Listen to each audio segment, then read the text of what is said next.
Moin Moin, heute geht es um dieses Fahrzeug, um unser neues VW-Fahrzeug. Sehr cool, wir haben hier schon einige Sachen gemacht und die will ich euch einmal zeigen.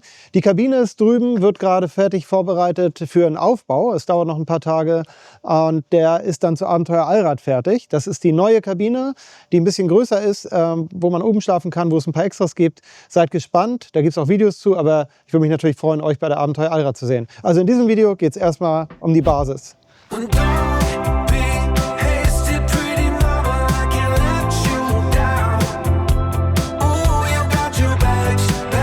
Okay, und genau diese Lagerung, das ist jetzt mal ein Geheimnis, was ich preisgebe. Und zwar sind das die Lagerungen von dem Zwischenlager zum Fahrzeug, wie ihr seht. Und diese Lagerung, da haben wir jahrelang gebraucht, um die zu finden, weil die nämlich wirklich richtig geil sind. Und da haben wir einen Kooperationspartner und das ist www.sd-dresden.de, also Schwingungsdämpfer Dresden heißen die. Das ist eine tolle Firma, der Kontakt war super, die Buchsen sie einfach der Hammer. Man kann da verschiedene Härtegrade angeben, beziehungsweise verschiedene Gewichtsklassen haben diese Lagerung. Und obwohl die so winzig aussehen, sind die so stabil und so cool gebaut.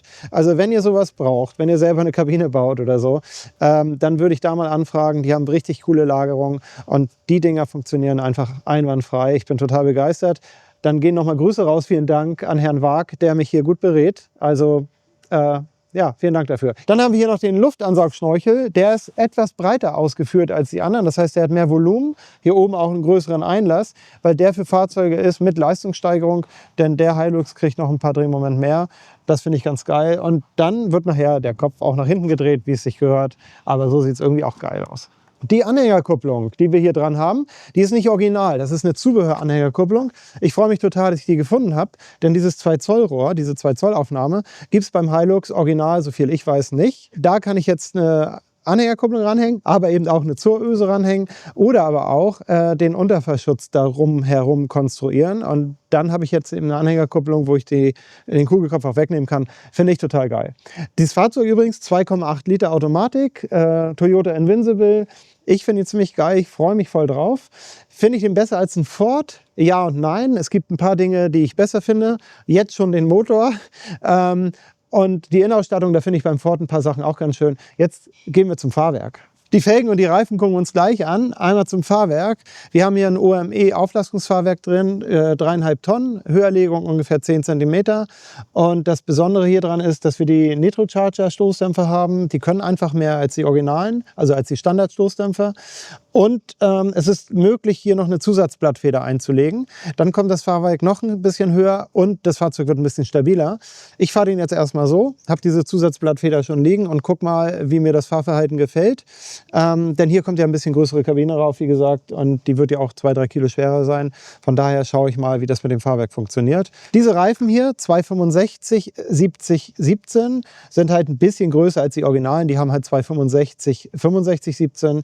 Wir haben so ungefähr 1,5 cm Bodenfreiheit gewonnen, laut Rechner 1,3 cm. Da der aber vom Profil natürlich, der BF Goodrich, auch ein bisschen gröber ist, kommt er noch ein bisschen höher, also so ungefähr 1,5 cm. Höherlegung dadurch, Umfang 3 cm, sieht auf jeden Fall schön aus. Auf den Dodge Talara Felgen, und die finde ich schön. Ich wollte einfach mal andere Felgen haben, nicht immer die gleichen, sondern mal was Neues, und ich mag dieses Design. Sagt mir doch mal, wie findet ihr die Felgen? Welche findet ihr schöner? Findet ihr gut? Und die Schrift nach innen oder außen, da weiß ich, gibt es ungefähr 50%, die würden sie innen machen, 50% außen. Ich habe da schon mal eine Umfrage gestartet. Ja, ich glaube, jetzt aktuell würde ich es wieder umdrehen, aber jetzt sind sie halt so montiert, jetzt fahre ich sie auch so. Zu den Rockslidern, die nutzen wir ja immer, das ist eigentlich schon ein alter Hut. Wir verbauen eigentlich immer diese Art von Rockslider. Wir haben die am Ford dran, wir haben die bei den ganzen Toyotas dran. Also von daher, die Kunden wünschen sich die auch immer. Ich finde die am schönsten und am praktikabelsten.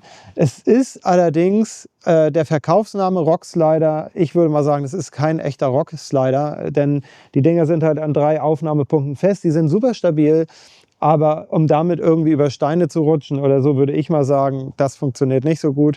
Das ist also eher eine Trittstufe, aber eine hübsche. Und natürlich für Zweige und Gehölz und so weiter, Sträucher, kann das Ding natürlich gut fernhalten vom Auto. Also das habe ich schon oft genug getestet, das funktioniert wunderbar.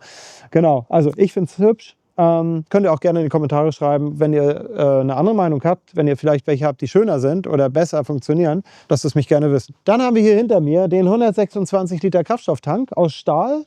Den finde ich auch geil, weil mehr Kraftstoff geht immer. Ich meine, bei den Preisen wird es dann auch richtig lustig mit Tanken. Mal sehen, wo es noch hingeht. Aber wir haben hier schon die Kraftstoffpumpe für die Zusatzstandheizung eingebaut. Und den haben wir auch nochmal schwarz lackiert, den Tank. Warum? Weil der leicht lackiert ist mit so einer grauen Farbe original. Das finde ich ehrlich gesagt nicht ganz so geil. Der rostet relativ schnell. Deswegen machen wir es jetzt neuerdings so, dass wir den tatsächlich lackieren. Und dadurch ist der Rostschutz noch besser gegeben. Genau, worauf muss man achten, wenn man lackiert? Hier ist ein Aufkleber drauf, da ist ein Typenschild dran, beziehungsweise der Aufkleber ist ein Typenschild. Und wenn man das überlackiert, dann haben wir echt ein Problem, weil dann kriegst du nicht mehr eingetragen. Da also darauf achten. Ansonsten finde ich eine sehr geile Idee, so einen Tank einzubauen. Auf dem Dach haben wir schon die Airline-Schienen, die haben wir darauf geklebt. Früher haben wir die immer noch verschraubt. Heute sind die nur geklebt. Wir haben ja diese Abreißtests gemacht. Wir wissen, was der Kleber kann. Wir wissen, was die Airline-Schienen können. Also da muss nichts geschraubt werden. Die sind schon drauf für die Staubox. Das sieht dann so aus. Hier sind erstmal 2 Halterungen auf jeder Seite. Das hier ist nur ein Halter, wenn man die Staubox montiert, dass sie uns nicht vorne runterrutscht. Und wenn die Staubox montiert ist, ja, das kennt ihr von den anderen Videos. Da sind eben auch die Lampen dran. Das ist echt richtig toll. Genau, ich glaube, das war es von dem Auto. Ich bin jetzt echt total begeistert. Ich freue mich jetzt, die Kabine zu bauen, beziehungsweise das Bettauszugssystem zu installieren. Das wird nochmal interessant. Und wie gesagt, auf der Abenteuer Allrad wird sie dann zu sehen sein. Aber es gibt bestimmt noch 1, 2 Videos bis dahin. Also vielen Dank fürs Zugucken und bis zum nächsten Video.